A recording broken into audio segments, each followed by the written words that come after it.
Good morning, brothers and sisters. Have you shouted for joy yet? Let us shout for joy that we have a wonderful Abba. He is God who creates all things. Let us shout for joy. God creates all things for us to enjoy. It is so blessed for us to be His children. Let us take a look at Abba's creation. Some are very big, but some are very tiny. His creations are really amazing. They're so pretty and practical. And the most precious thing is that Abba has done a wonderful thing upon us, that we are His dear children. It's so marvelous, isn't it? We are born of God, and He gave His only begotten Son to us. He gave us through the cross. That's unbelievable, isn't it? For God longs for us to be His children. He longs to redeem us by the blood of the Lord Jesus, so we can enjoy the deepest affection and the highest fatherly love. I believe every believer has never thought of how glorious and blessed we are after we believe the Lord. It's so wonderful that we're saved from the eternal judgment and the lake of fire. That's a tremendous grace. In fact, after we believe in the Lord, I address God as Abba.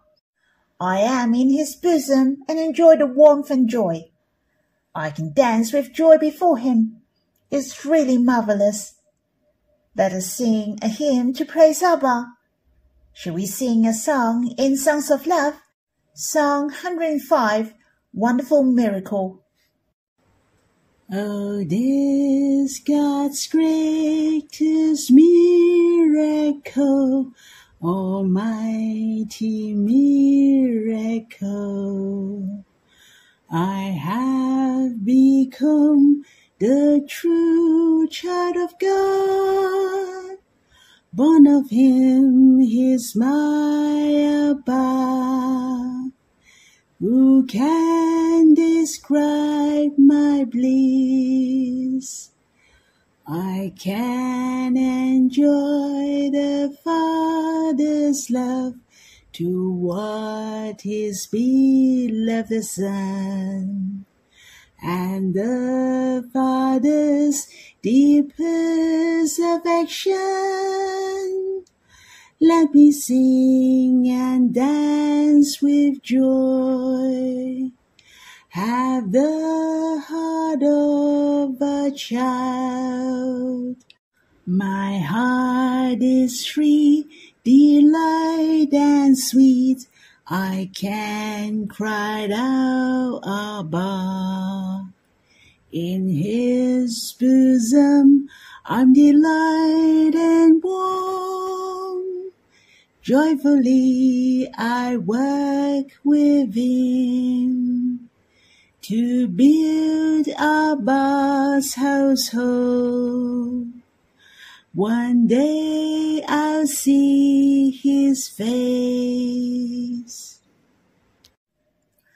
I hope you have time to quiet yourself and respond to Him, or you can sing another hymn to worship the Lord. Let's have some time to draw near the Lord face to face. You can stop the recording and we'll read the Bible when you're done. May the Lord bless you. Brothers and sisters, we'll read 1 Samuel chapter 31, verse 1 to verse 13. Now the Philistines fought against Israel, and the men of Israel fled from before the Philistines, and fell down slain on Mount Gilboa. The Philistines overtook Saul and his sons, and the Philistines killed Jonathan, Abinadab, and Malchishua, the sons of Saul. The battle went hard against Saul, and the archers overtook him, and he was greatly distressed by reason of the archers. Then Saul said to his armor-bearer, Draw your sword and thrust me through with it, lest this uncircumcised come and thrust me through and abuse me. But his armor-bearer would not, for he was terrified. Therefore Saul took his sword and fell on it. When his armor-bearer saw that Saul was dead, he likewise fell on his sword and died with him. So Saul died with his 3 sons, his armor-bearer, and all his men that same day together. When the men of Israel who were on the other side of the valley And those who were beyond the Jordan saw that the men of Israel fled, and that Saul and his sons were dead. They abandoned the cities and fled, and the Philistines came and lived in them. On the next day, when the Philistines came to strip the slain, they found Saul and his 3 sons fallen on Mount Gilboa. They cut off his head, stripped off his armor, and sent into the land of the Philistines all around, to carry the news to the house of their idols and to the people. They put his armor in the house of the Astro, and they fastened his body to the wall of Bashan. When the inhabitants of Jabesh Gilead heard what the Philistines had done to Saul, all the valiant men arose, went all night, and took the body of Saul and the bodies of his sons from the wall of Bashan, and they came to Jabesh and burned them there. They took their bones and buried them under the tamarisk tree in Jabesh, and fasted 7 days. It's a heartbreaking chapter. Once Saul stood amongst the people. He was higher than any of the people from his shoulders and upward. However, his head was cut off. Back then, he was once sitting under the tamarisk tree and thought how to kill David with his men. You can refer to 1 Samuel chapter 22 verse 6, says Saul was sitting at Gilboa under the tamarisk tree on the height of his spear in his hand, and all his servants were standing about him. Probably Saul would never have imagined he would be buried under the tamarisk tree and beheaded. It is noteworthy that both mention Saul and the tamarisk tree in the same book, and it was not by chance. I believe the people of Jabesh Gilead had no idea that Saul had once sat under the tamarisk tree, plotting and planning to kill David. The people of Jabesh did not intend to mock Saul that he deserved to die, as it showed to us that truly God has control over all things. He is present in everything we do. He knows our every word and deed, our every move. Chronicles chapter 10 verse 13 to 14 also mentions this incident about Saul's death, as well as the reason for his death. 1 Chronicles chapter 10 verse 13 to 14 mentions, So Saul died for his trespass which he committed against the Lord, because of the Lord's word which he didn't keep, and also because he asked counsel of one who had a familiar spirit to inquire, and didn't inquire of the Lord. Therefore he killed him, and turned the kingdom over to David, the son of Jesse. There are at least 2 reasons presented for the death of Saul in battle. First of all, he committed against the Lord that he didn't keep the commandment of the Lord. Second, he consulted a medium instead of seeking God and drawing near to the devil's spirits, rather than drawing near to God. Therefore, the first thing, this tree is a reminder to me and to all of you that we shall listen to God and fear him. And secondly, it is very crucial. In fact, the tamarisk tree appears 3 times in the Bible, twice concerning Saul, and the other time, I wonder if you know, is in Genesis chapter 21, which speaks of Abraham receiving Isaac, the son promised by God. The birth of Isaac. Was Abraham overjoyed? Of course. But is it like the Chinese saying, a child makes a home complete? Not quite. Hence, if you read Genesis chapter 21, you notice that Abraham did many things in Beersheba. However, this chapter specifically mentioned one thing in Genesis chapter 21 verse 33, which says Abraham planted a tamarisk tree in Beersheba, and there he called on the name of the Lord, the everlasting God. Abraham specifically planted a tree which was a tamarisk tree, and in where he drew near to God, calling upon his name. He deliberately planted a tree there to call upon God. It was a symbol for him to draw near God wherever he went. Drawing near to God is the greatest satisfaction and enjoyment for the spirits of you and me. Brothers and sisters, here is speaking of the tamarisk tree in Saul's death. Not only remind us to listen to God and fear Him, but more importantly, we shall inquire God, to come before Him, to draw near to Him, and to find our satisfaction in Him. We shall take Saul as a lesson. I hope that every time when you see a tamarisk tree, you shall think of God, remember to listen to His word, remember to draw near to Him. And God delights greatly when we draw near to Him this way. Very often, I see the tamarisk trees during my holidays, and I think of Abraham, not Saul. I wonder if you feel the same. This chapter can be divided into 3 sessions. Verse 1 to verse 6 describe how Saul and his 3 sons died in battle. Verse 7 to verse 10 is the second session, which describes how the Philistines bully Saul's body. Finally, verse 11 to verse 13 tell how the valiant men of Jabesh buried Saul's body. I'd like to share my feelings about the first session. Do you feel that the Israelites seems vulnerable in their battle with the Philistines? Right from the start, we see the men of Israel fled before the Philistines. And it wasn't just Saul who died. All 3 of his sons perished as well. Jonathan was the most heartbreaking. Of course, Jonathan was the first to die in this chapter. He wasn't that weak. Do you remember how he once launched a surprise attack on the Philistines with just a young man who carried his armor? They ended up crushing the Philistines. He was brave and trusted in God. But why did he die in the battle? The whole battle seems overwhelming. Verse 7 also mentions when the men of Israel who were on the other side of the valley and those who were beyond the Jordan saw that the men of Israel fled and that Saul and his sons were dead. They abandoned the cities and fled, and the Philistines came and lived in them. In other words, they didn't even want to fight.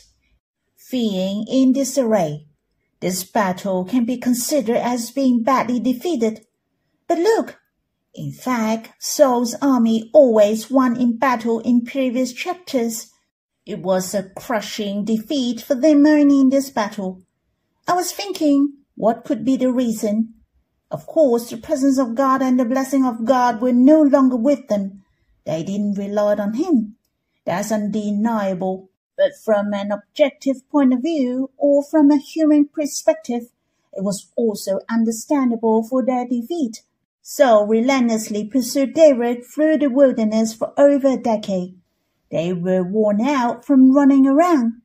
In fact, the soldiers find it utterly pointless. David had done nothing wrong. Moreover, God has twice delivered Saul into David's hands.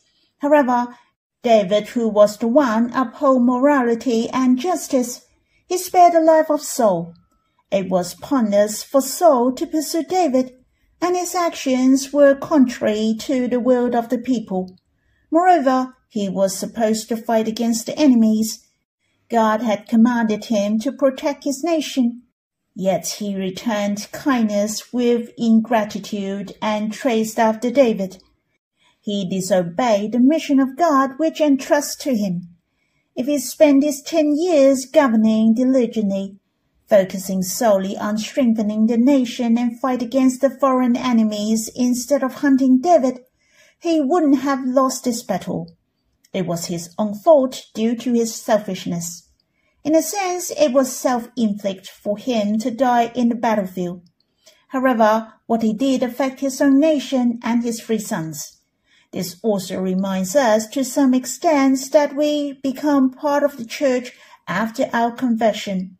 The church is not an individual, but it requires at least 2 or 3 as the representatives, just like a body composed of many members. We are members of one another in Christ, united to the head, Christ, through the church. Therefore, we shall put away individualism. We are not solo Christians after our conversion. We should come to gatherings and associate with brothers and sisters. For if a member separates from the body, it cannot survive nor bear witness for Christ. Each member receives nourishment from the body and grows with other members. We also receive instructions from above, from the Lord, through the body, so we can coordinate with other members and fulfill our functions. If we are on our own, leaving the body and separating from brothers and sisters, it is not just ourselves who will suffer the loss. In fact, the entire church will be affected and will suffer the loss. One member suffers, all suffer together.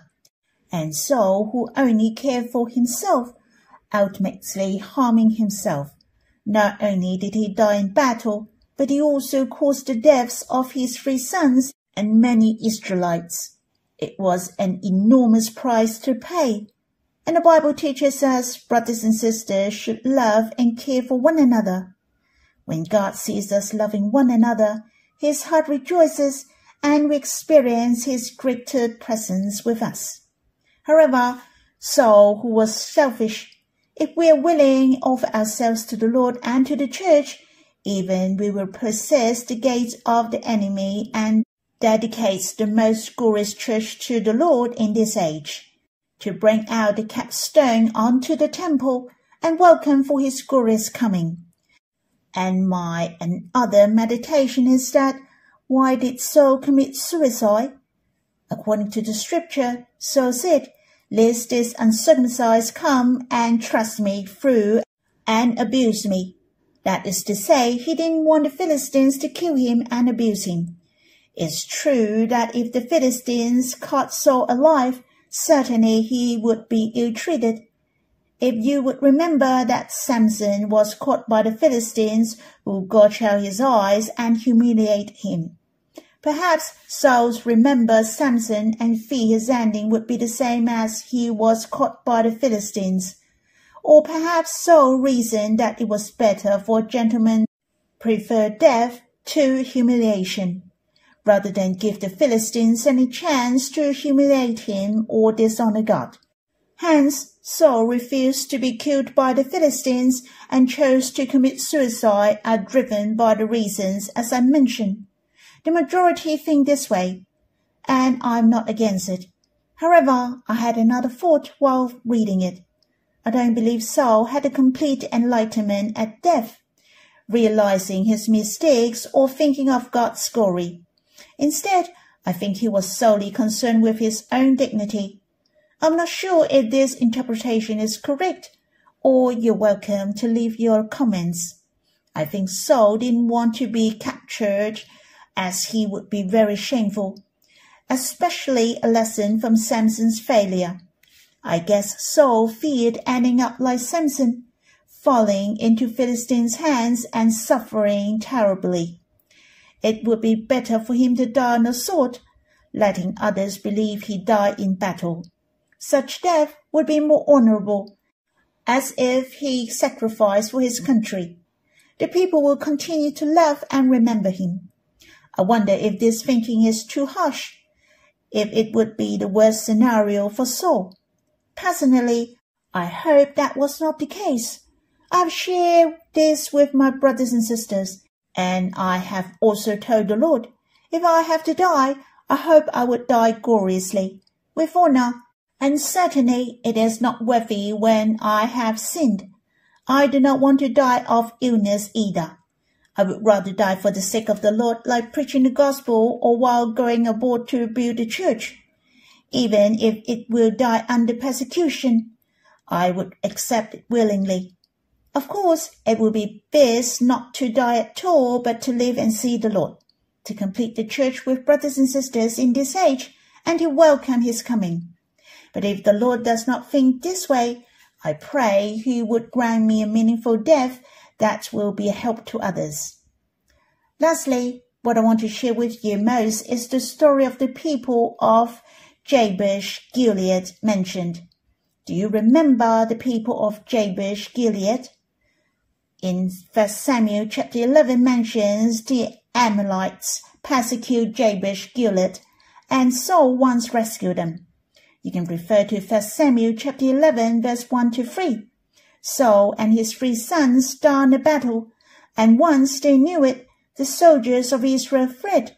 The surrounding Israelites, specifically those who were of the west of Jordan, abandoned their city and fled.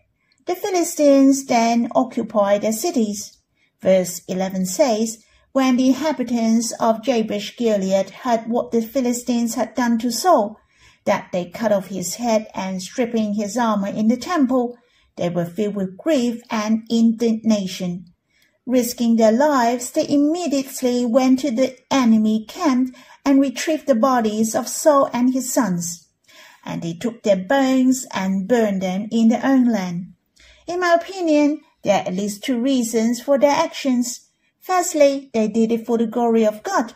The Philistines intended to dishonor the God of Israel by putting Saul's armor in their temple, to demonstrate that their God possessed high power.